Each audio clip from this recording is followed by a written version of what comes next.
So let's wire up the switch now and the battery for the LED lights, and then I think our clock is pretty much done. I'm going to have the switch in this top right corner, and I'm going to use it as an interrupter on the positive connection to the LED lights. So basically, when the switch is pressed, it's going to let the electricity conduct through the switch from the battery to the lights and then illuminate, and when I press it again, it's going to break the circuit and the electricity will stop conducting and the lights will turn off.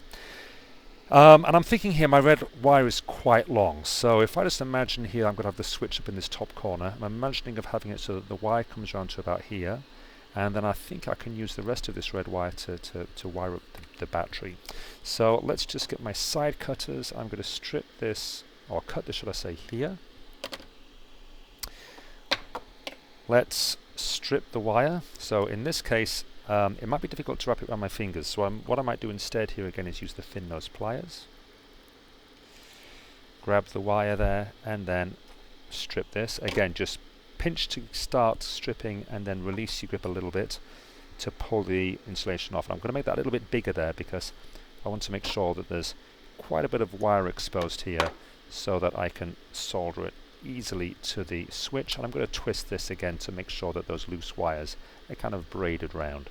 Okay, so with this, again, with the thin nose pliers, I'm going to just kink that wire so that I can hook it through that little clip there, little hole of one side of the switch, and that makes a mechanical join, and then that's ready for me to solder. Now at this point I'm going to bring in my third hand and I'm going to turn on the transformer for the soldering iron, and I'm going to hold the switch using the third hand. I might just hold it I'll hold it like that. So now what I'll be able to do is make sure that my soldering iron tip is nice and clean and shiny. I'm going to be heating this terminal and the wire using the soldering iron and then applying the solder to make the electrical bond. So I've got a bit of solder left here, getting a bit thin on solder. Heating up quickly here. Let's have a see. Let's just see if I can add a little bit of solder there to the tip for conductivity. Yeah, that's melting on nicely. It's only about 250 degrees Celsius, but I'm still going to go ahead and start to heat the joint. This is quite a big terminal, quite a lot of metal there, so I'll have to apply heat for maybe 6 or 7 seconds. Here we go. 1, 2, 3, 4, 5, 6, 7. Apply the solder, and I want the solder to run onto the terminal and onto the wire and bond them together. And let's have a little look and see how that's worked. And I'm really happy with that. That's got a nice connection. I've possibly even overheated it slightly there as well. Okay, now the spare bit of wire that I cut off there, I think I could use that to solder to the other side of the switch. So let's just wrap that around my fingers. Remove quite a bit of the insulation there. Braid that wire. Thin nose pliers. Put in the kink. Make the mechanical hook around the terminal of the switch. I'm going to hold that side this time. I could hold this other end with another crocodile clip, but I think I'm just going to have it loose. It should be okay. Clean the tip of the soldering iron. A little bit of solder on the tip. Heat the joint, maybe for a few less seconds this time. That might be enough. Apply the solder to the terminal and the wire so it bonds the two together. Yeah, that was a little better, a little less heat. You can see it's not melted the insulation quite so much. So that looks absolutely wonderful. And then now with this I've got to get it the right way around. Now you can see on this button battery holder there's a positive here on this top metal bar strip which connects to this terminal. So that is going to be positive. Again, bend the wire, hook it around.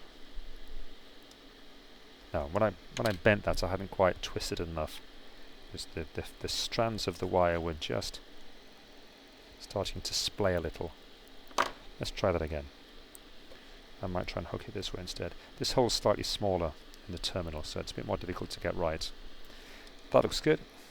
Can I hold it like that? Yes, I can.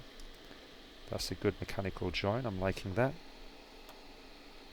And now, will this solder be enough to finish the job?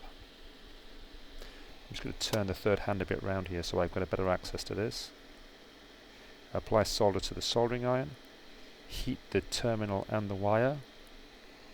Apply the solder, and I want to make sure there's enough heat there.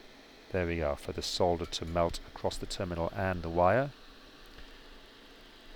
I'm liking that, that's nice.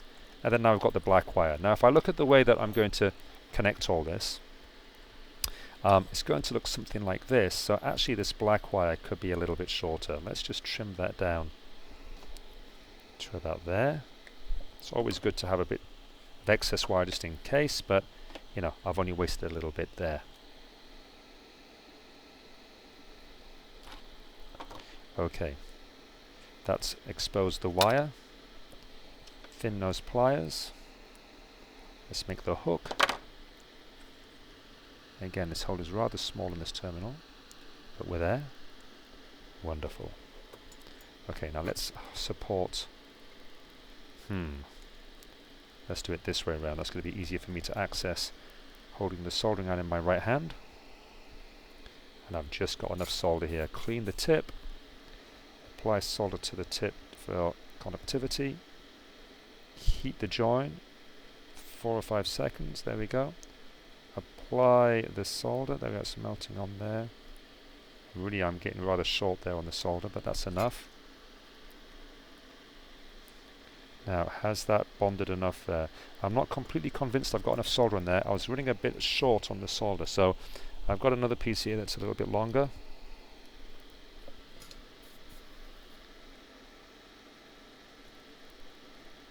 One, 2, 3, 4, 5, 6, and that just felt so much better. And there we are. That's good. Okay, now then. Here comes the systems check. Let's get the battery. And you can see here that actually I've already got the switch turned on. Off, on, off, on. There we are. That's looking great. Okay. So all I need to do now is just glue this down. So I've got the glue gun here, and while it was heating up, I've tied it up. I need an extra glue stick here. I feel as if I'm going to run out in a second. We're going to be gluing down the switch in this top left corner on the back face, and I'm going to be putting the battery down here as well, so the wires are nice and neat. And then I think I'll just get some scotch and just tidy up the cables. So let's have a look here. Let's just pop the extra. Do I need that yet? Let's find out. I'm just going to put a little bit of glue on the back here, and then straight away I've got to push it down without burning my fingers. Here we go. Let's put the glue on here, and then push that down like that. Now there's rather a lot of glue there. You can see it's kind of splattered to the side a little bit. And I'm thinking here that what I'm also going to do is put perhaps a little bit of glue just across here.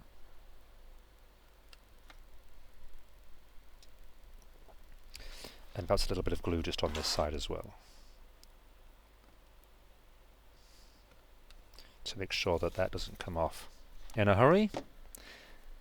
Okay, and then let's just have a look here at the button battery. Now, I'm wanting to be able to get like a screwdriver or some pliers into there to pull that out, so I don't really want it facing onto the clock mechanism, because this would get in the way, so I'm thinking about having it that way around. The battery shouldn't fall out, should it? I suppose technically it should be that way around, so the battery definitely doesn't fall out, but I'm sure it's going to be fine.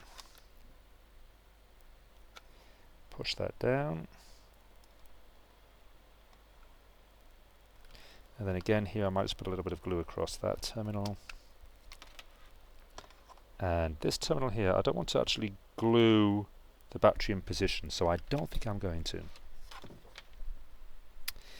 Okay, and then finally let's just get some tape here. I'm going to tape that down like that. Let's get some tape on this red wire here.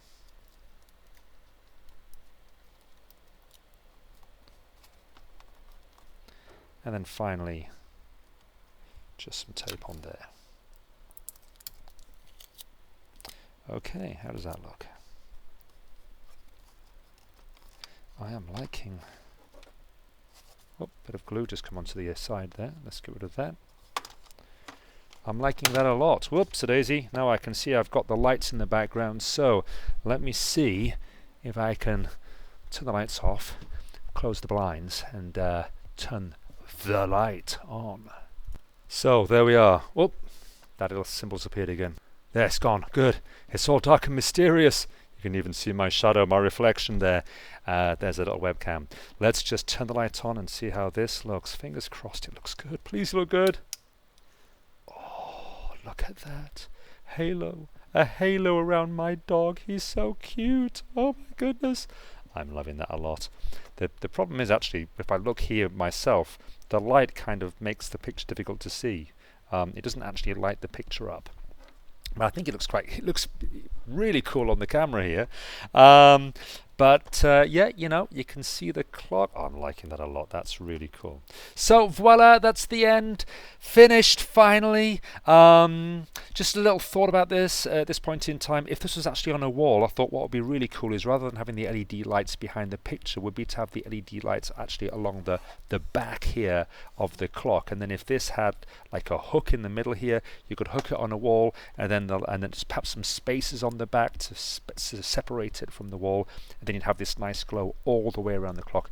That'd be super cool as well. But I think that is looking absolutely fabulous. I'm super chuffed. There we are. Okay, I hope you enjoyed that mammoth. See you next time.